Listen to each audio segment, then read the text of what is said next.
dismissed every accomplishment I've made. You've talked about my father. Well, you call me an entitled millennial, I call you a carny succubus, because the dirty secret about you, the dirty secret is you need this generation more than it needs you. Oh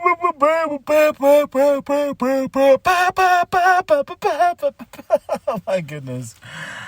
What up, yo? I am so damn tired. Last night at work, my day job kicked my booty.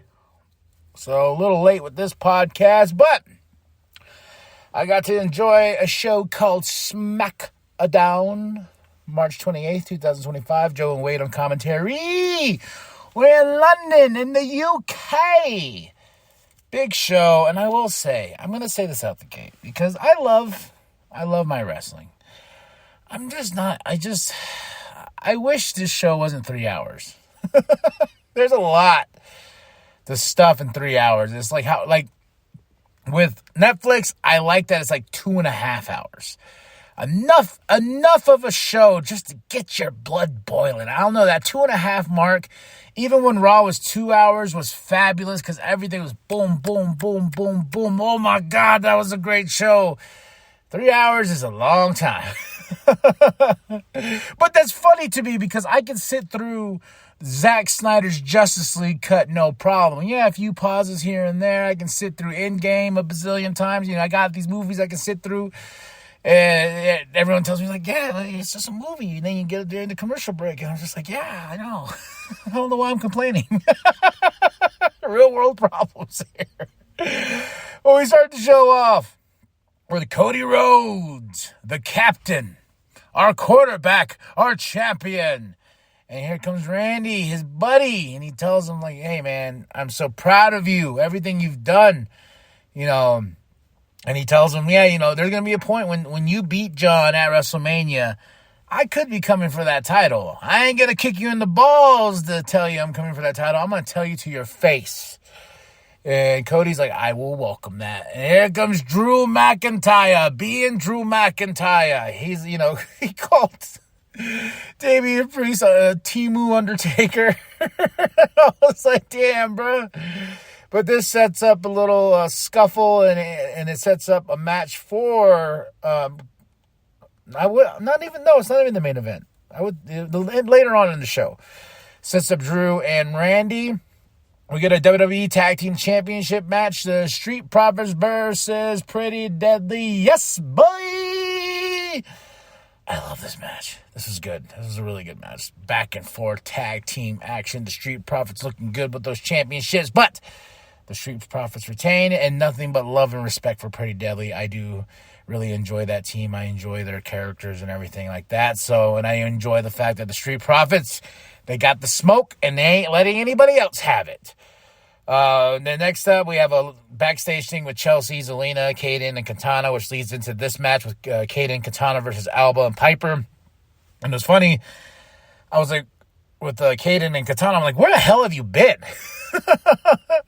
And man, how much I dislike, I was going to say hate, but how much I dislike the keg stand finish they do. It's sloppy. It's always misses. Like when they did that on Piper, she landed on Piper's legs. They either land too high or too low. Sometimes it connects, but the keg stand needs to go. It's dumb, and I don't like it. But I'm glad that Alba and Piper, our Secret Hervis, are the winners. And, of course, Zelina and Chelsea's there. And, well, Zelina comes out and saves Katana and Kaden. But Zelina will get her shot at some point. I'm getting WrestleMania, you know? WrestleMania. Zelina versus Chelsea. That'd be fun. Next up is a United States Championship match. Oh, hey, night, yeah, versus that big son of a bitch, or SOB as they tone it down to. But this ends in a DQ. They've been using DQ finishes a lot lately. I've noticed this. But Jacob beats up Braun, causes Braun not to, Braun wins the match because of this DQ. But Jacob sending a message, man. What is he? Ya na mean, or something like that. But Jacob sends a message, and then we get Jackie with Jimmy, Miz, and Mello, which this sets up a match later on for Jimmy and Miz. Then we get Jacob Fatu backstage, and he tells Tom Solo, he's like, hey, either you're with me or you're against me. Either or, I'm getting that United States Championship. Yeah. And I was like, Jacob Fatu as our next United States champion? I want that. Do you want that? I just got my Jacob Fatu shirt. It's so sexy. I'm just like, can't wait. Can't wait. All gas, no brakes. I love you, Jacob Fatu. We got a Naomi promo package.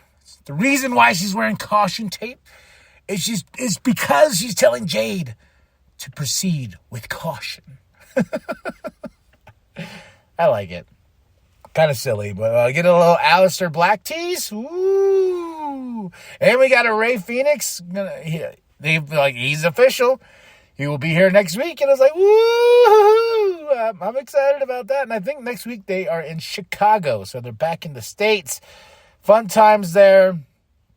We get Jade with Nick. He's like, all right, we'll figure this out. And Jade's like, I want Naomi. And then we go into Michin versus Charlotte. And before this match can even start, Naomi attacks B-Fab and Michin. Naomi's out there. And here comes Jade, chases off Naomi. And as Jade is walking, Charlotte's coming out. And we get a nice little tease of these two looking eye to eye, going just a stare. And I'm like, ooh, even Joe commented. I was like, yeah, there's always possibilities here in the WWE. Oops, I dropped something. So I really enjoyed that little tease there. But I really enjoyed this match between Michin and Charlotte. I love the fact that Charlotte knows how to just, they were booing her and this and that, and she flips them off. I think we got an F you Charlotte chant, but she flips them off. He's like, yeah, well, fuck you too, But of course, Charlotte Flair gets the win. And she's on her way to WrestleMania. And we have Jackie with Tiffy and that crowd. Tiffy time. It's going to be so hard to watch Raw when they're not in the States. When they're in the States, because it's like there's two different crowds. They treat everything like it's a pay-per-view moment. And that's just because it's something they rarely ever get. But I want WWE to be like, hey, we should do more business over here because it's awesome. And we get these great crowd reactions. Drew versus Randy. And of course, Kevin Owens causing Randy to lose the match. And Drew gets the win. So this is a big victory for Drew. But Randy and Kevin Owens start getting a little scuffle. They start to fight, setting up more tension for their WrestleMania match. Then we have Big Jimmy Uso versus The Miz. It is what it is. It's The Miz and Jimmy. It was okay. But my favorite thing before we got the Punk, Roman, and Seth segment is we had Damian attack Drew. Jackie's trying to talk to him, and he goes through the door. Then he goes through a windshield. This all happens in the UK, coincidentally. What happened years ago where Cry Me a River? I was like, this had to have been done on purpose. This spot with Damian and Drew to go through the... I wish someone yelled, it's a rental. It's real glass. Something like that. But Damian puts Drew in there and he tells him, I'm going to kill you, bro. And Drew's like, my eye, there's glass in my eye. Apparently, reports are saying he did actually get glass in his eye. And I hope we get to see him with an eye patch, though. Like a Scottish, like warrior eye patch. That'd be awesome. But poor Drew. I hope it nothing severe or truly damaging. Now we get Roman. Roman Reigns comes out. He said this was such a good segment. This was the moment of the night.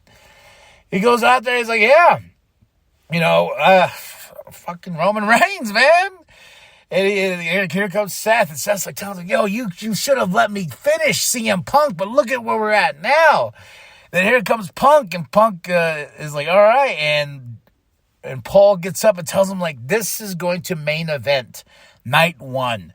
Seth loses his shit. It's so good. He's just like, no, he can't main event. It's sacred, And it goes to show that a match this big doesn't need a championship. Even though I was kind of like, what do we do here? Well, I was even like, what do we do with this match? But the fact that it's going to main event night 1, And the fact that Seth is going crazy over it, Roman, and I love the fact that Roman's like, hey, well, Punk was reading the contract, and he's like, what are you doing? You need a highlighter? Come on. Roman's mic skills are just so good now.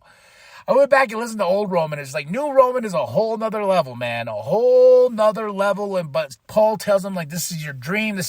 You are main eventing WrestleMania. Everyone gets a little teary. And Seth's like, no, wipe those tears from your eyes. But Roman's like, hey, I'm the one you should be thanking. I want you to acknowledge me, your tribal chief. And Punk goes, yeah, thank you, Roman. Thank you for this. Thank you for main event. Blah, blah, blah. But just to let you know, this ain't the favor. Mic drop. We go to credits. What? And there's a little moment when Roman tells him to acknowledge me, and Paul says, don't. So it's just like, oh, something big is going to happen at this match. A turn or something of that nature is going to happen here. And this was an awesome segment. My match of the night is the Street Profits versus Pretty Deadly. My moment of the night was this. This was everything. This was just awesome. 3 out of 5 for SmackDown. Strong opening with Cody, Randy, and Drew. Hope Drew is not hurt. I saw Charlotte post up a thing for her brother that who passed away a while back. I was like, oh, a lot of stuff going on. So, but that's it. That's all. SmackDown, March 28, 2025, London, UK. That's it. All right, I'm going back to bed. I'm tired. No, I got to go watch Collision. So that's the chore. I'm just kidding. Or without you. Ya know what I mean?